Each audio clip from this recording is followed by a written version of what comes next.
He was a Different builder. person. That's a different person. Is it? Yeah. But he was a builder, right? Mm-hmm. And Yeah. was supposed to be a major donor to this place, if I understand it correctly. Well, Yeah. the Bank of Kentucky Collapsed. bought Peoples too.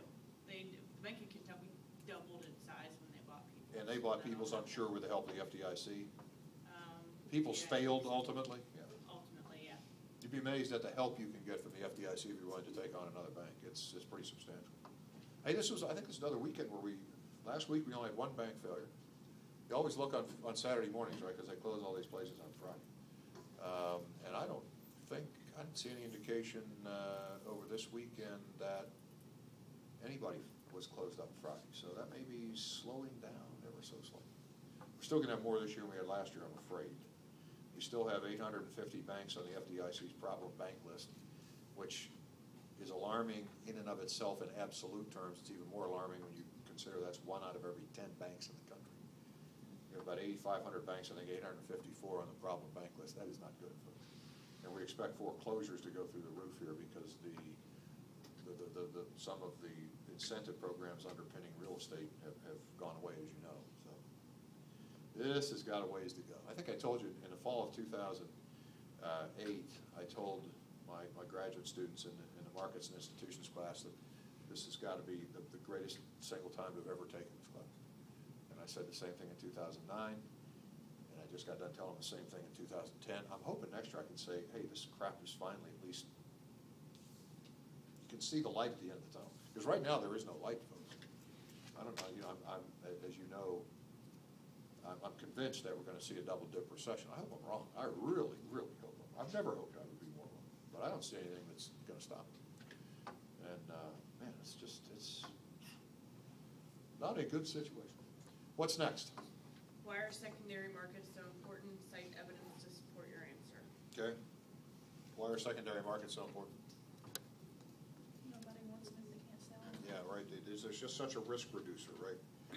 Evidence would be the fact that you use psychological evidence here. We are risk-averse people. We probably in that class must have talked about Michael Milken and some other people who got very wealthy creating secondary markets, in Milken's case for junk bonds or high-yield securities, as junk bond people prefer they be called. So any evidence you could suggest, psychological angle may be the best one there. We understand that we as investors are risk-averse. We are very unlikely to buy a security that we cannot readily liquidate. And that's really what we're talking about here. What's next? Are financial markets likely more or less efficient today than they were 30 years ago? What do you think? More. Why? Information. Oh, yeah, man, information just good, bad, or ugly. I mean, and that's the sad thing, right? It's very difficult sometimes to tell what is real from what is not. On the internet, it doesn't do any censoring unless you're in China. But the information flow is just extraordinary. I mean, how many of you have something, half the time I know it's football scores, but where you get an alert on your phone for something that you set up, that if this happens or that happens or that happens, tell me all about it. I mean, it's even to the point now, many of you may know, with companies like E-Trade, Scottrade, and some of the rest of these, TD Waterhouse, you can set up parameters where you don't have to even deal with anybody. If certain conditions are met, your shares in this company are sold, or more shares of this company are bought. I mean, and then you're notified that, hey, guess what, you bought some stuff, which is fine. You set up the parameters to begin. That's where we are. I mean, it's absolutely remarkable how quickly information flies around this planet. And I do mean, as you know, around this planet, right? It is, man, just like this. That's why you still see people that give their bank account numbers to the Nigerians. How many of you have gotten one of those emails? How many of you have gotten an email from Nigeria or Kenya or whatever?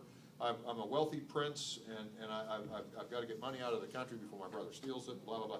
Give me your bank account number, I'll send you part of this. But you have to give it back to my guy in Chicago 3 weeks from now. Whatever. And people do this. And the Nigerians have gotten very, very good at this. Russians are catching up. But they're all using this new technology that, it gets emails to people all over the planet for the wrong stuff.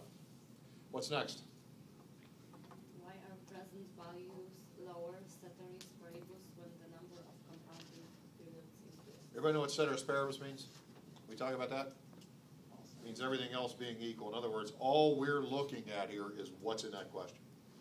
How many of you have never seen that before? Actually, I know you have all seen it at some point in an economics class. You may not remember because some of those classes that we have, as we discussed, go back a ways. But ceteris paribus means everything else being equal, everything else being the same. It's a great thing for us to attach to this because it makes the analysis very, very straightforward, even if we know it's not true. Economists have taught us a lot of tricks like that. Well, it doesn't work this way, so assume it's this way. But at any rate, why are present values smaller as the number of compounding periods increases? Well, what happens to future values as the number of compounding periods increase? They get larger, right? Well, we know that you can do this, you can show this several ways, right? We know that going out, we're doing this, coming back, we're doing this. So if anything makes this get bigger, and increasing compounding periods would, in other words, the future value of something is going to get larger, what by definition happens here? It gets smaller, right? Because now all of a sudden this 1 plus I to the end's on the bottom of the fraction. You can do this mathematically. You could say that the present value is the amount of money that I have to have today to grow to some level in the future. We've talked about that, right? It's one of the reasons why I insist on explaining that way. Well, if I'm going to get a higher effective rate of return going forward, do I need more money today or less money today to grow to some amount down the road? I need less. Okay, so there are varieties. Well, you could do this mathematically. You could talk about the fact that the present value of something is the amount I have today to equal something in the future, and say that I don't need as much today as I would otherwise if it's going to grow at a more significant clip. Any questions about that one? We all right there? Okay. What's next? 5 and 6 are the same. Okay. So what's 7? Or whatever's next. Assume that you're about to build a new $500,000 home and that you will have a 20-year mortgage. Using an interest rate of 10%, what will the annual mortgage payments be and how much interest would be paid to the bank over the life of the loan? Okay. How would you compute the payment? Well, first of all, it's an annuity, right? So we know now that we're dealing with an annuity. That's the beauty. That's right. The minute you see per year, per annum, per something, you eliminate 2 of the 4 equations at your disposal in Chapter 5, right? They're gone, because if it's an annuity, you don't need the individual amount of money equations. Is it a present value of an annuity or future value? Present. What was the final end of the question? What was the end of the question? How much interest will be paid to the bank over the life of the Yeah, loan? we'll get to that, okay? But the first thing we do is figure out the payment, right? So this is the present value of an annuity. Again, the bank is going to hand you $500,000 in return for a series of equal periodic payments. So you can compute the payments. And by the way, if you do this wrong, remember the answer that you get will be hideously incorrect. Make sure you take the time to look at it so that the hideous incorrectness is obvious to you, okay? So we now have the payment that we're going to make, right? How many payments? 20 years. 20, okay? So we're going to make, Kurt, what'd you give for the answer there if you did that? Let's see, per year I got 58,726. Okay, so we're right around 60,000, can we say? Okay, everybody else, you get the 58,000? So let's just round that to 60 for the sheer hell of it. We're going to make 20 payments. We're going to pay $1,200,000 back to the bank. How much did we borrow? 500,000. How much of that is interest then? Whatever the answer is, less. $700,000 or thereabouts, right? May shock you, but that's true. And any of you that have ever had a long-term mortgage at a even halfway reasonable rate know that that is the case, right? Your first mortgage payment is so little principal, you look at it and say, what am I doing? And I'll tell you what. Tax benefits. Yeah, you do get tax benefits, and by the way, if you buy a boat with a head and a galley, you can deduct that too. The head is a bathroom, by the way, for then a galley is a kitchen, for those of you that are not familiar with those terms. It's considered to be a second home, which is kind of nice.